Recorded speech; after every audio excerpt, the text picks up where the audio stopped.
Hey guys, how's it going? My name is Adam. Today I'm going to show you how to fix canonical issues in Shopify.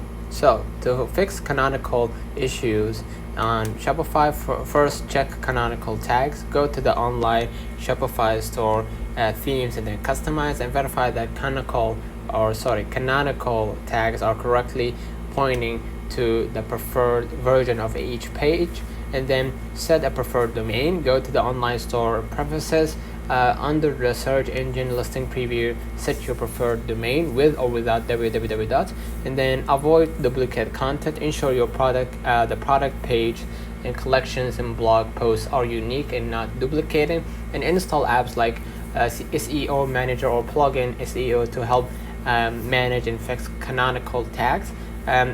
And then for complex issues, contact Shopify support or professional SEO expert. So this will help you maintain proper canonicalization and avoid SEO issues. So let me know in the comments if this video helped you. Don't forget to like and subscribe, turn on the notification bell to receive every video we upload. Thank you for watching. We will definitely see you in the